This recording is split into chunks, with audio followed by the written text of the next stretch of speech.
আমি আজকে মোহাম্মদ সেলিম সাহেবের নির্বাচনী প্রচারণার অংশ হিসেবে এখানে উপস্থিত হয়েছি।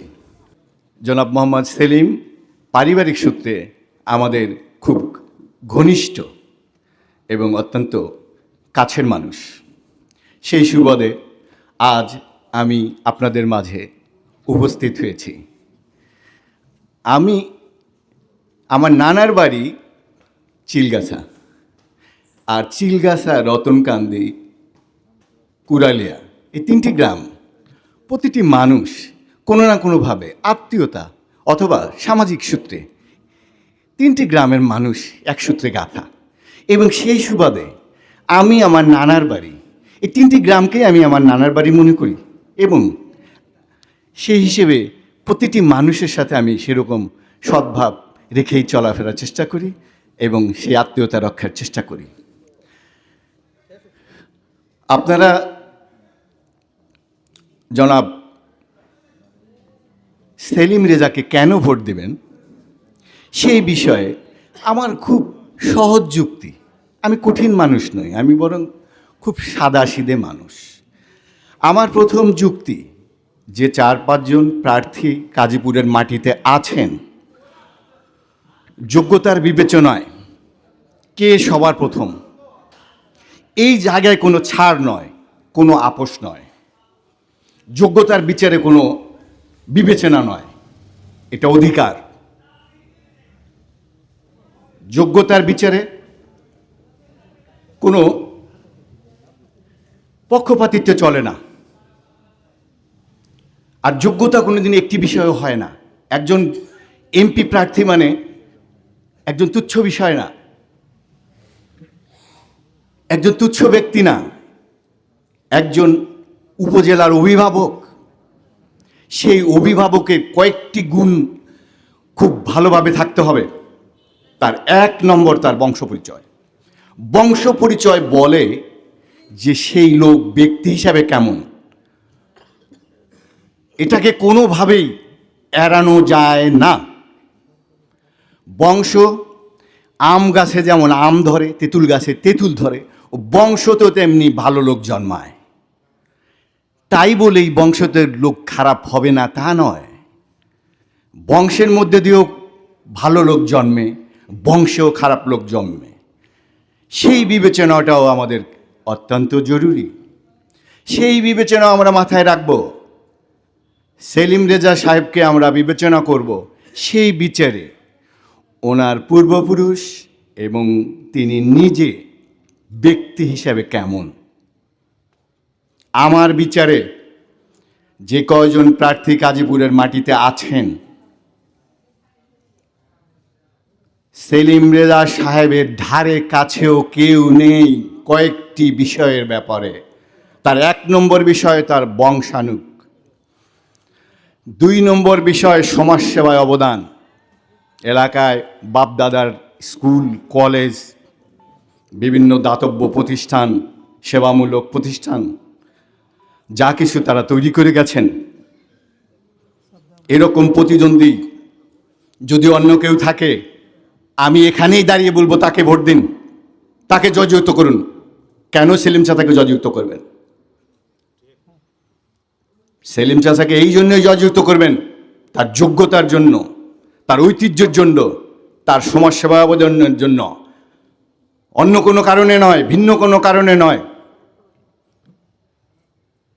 যদি একজন প্রতিদ্বন্দ্বী এসে 10 জন সাক্ষী নিয়ে আমাকে বলতে পারেন যোগ্যতায় সেলিম চাচা, সে এক ধাপে গিয়ে আমি এক্ষুনি বলে দেবো তার পিছনে দৌড়ান, তাকে ভোট দেন। কিন্তু যদি তা না হয়, তাকে ভোট দেবেন না। এটা নির্বাচনী প্রচারণায় আচরণবিধি লঙ্ঘনের মধ্যে পড়বে না।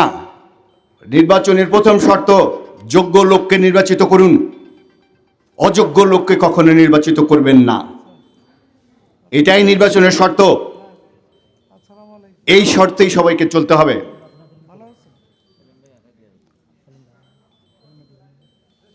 অন্য একটি অনুষ্ঠানের জন্য সময় স্বল্পতা, এই জন্য আমি বেশি দীর্ঘ বক্তৃতা দেব না। আর বক্তৃতা দেওয়ার জন্য আমি এখানে আসিনি, জাস্ট এখানে এসেছি সেলিম চাচার একটা প্রচারণা অংশ নেওয়ার জন্য পিছনের সারিতে বসে আমরা দেখব আসলে মানুষ, তাদের ভাবনা, তাদের চিন্তা কেমন।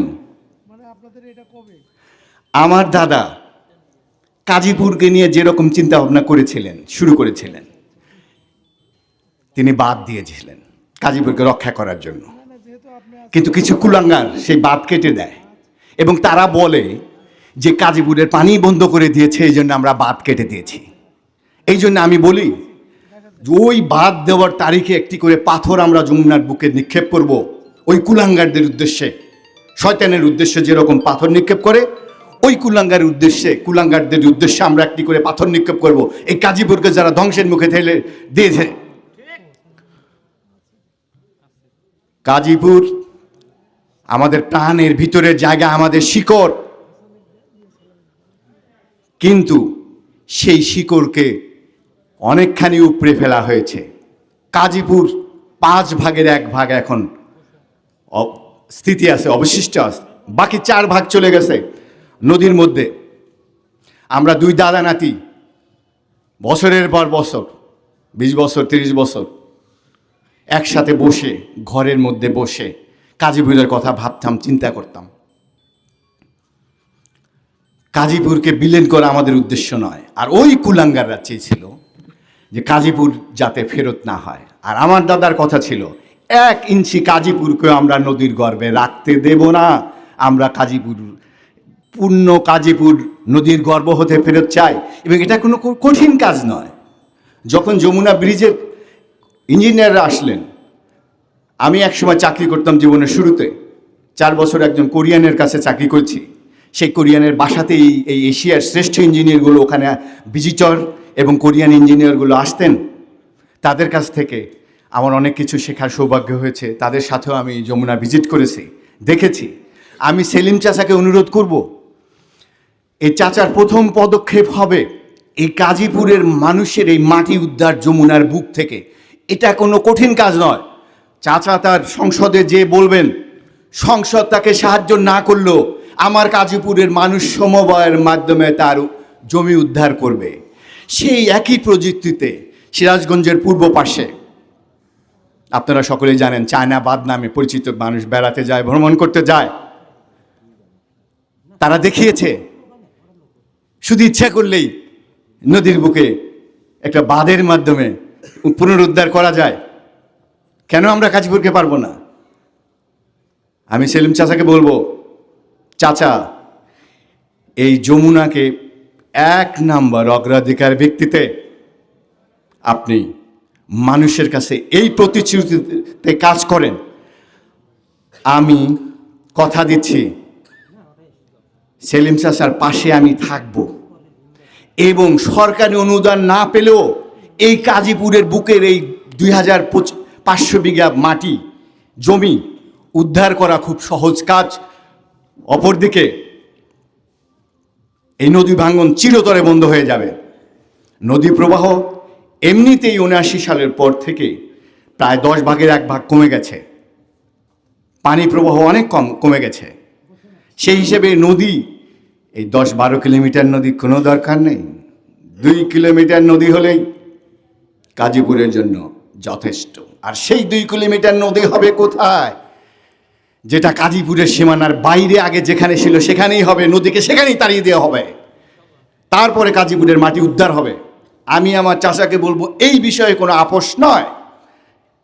এই বিষয়ে সুদৃঢ়ভাবে বলতে হবে, আমরা কাজীপুরের মাটি উদ্ধার করব। সরকারি সহযোগিতায় না হলে আমরা সমবায়ের মাধ্যমে উদ্ধার করব। উদ্ধারকৃত জমিতে যদি আমি 1000 টাকা দিয়ে আমার 1 শতক জমি উদ্ধার করার জন্য ব্যয় হয়, আমি ওই জমি বিক্রি করব সাথে সাথে 1 লক্ষ টাকা, যা সিরাজগঞ্জ দেখিয়ে দিয়েছে। সিরাজগঞ্জ দেখিয়ে দিয়েছে 1 শতাংশ জমি, ওখানে 1 বিঘা 50 লক্ষ টাকা বা তারও বেশি। 1 বিঘা জমির দাম 50 লক্ষ টাকার অধিক, 1 কোটি টাকার কাছাকাছি। তো 1 শতাংশ জমি 1000 টাকা দিয়ে উদ্ধার করবে, কে না চাইবে? দৌড়ে আসবে মানুষ। যার জমি আছে সে শতাংশ হিসাবে টাকা দিলে তার টাকা দিয়েই তার কাজ হয়ে যাবে।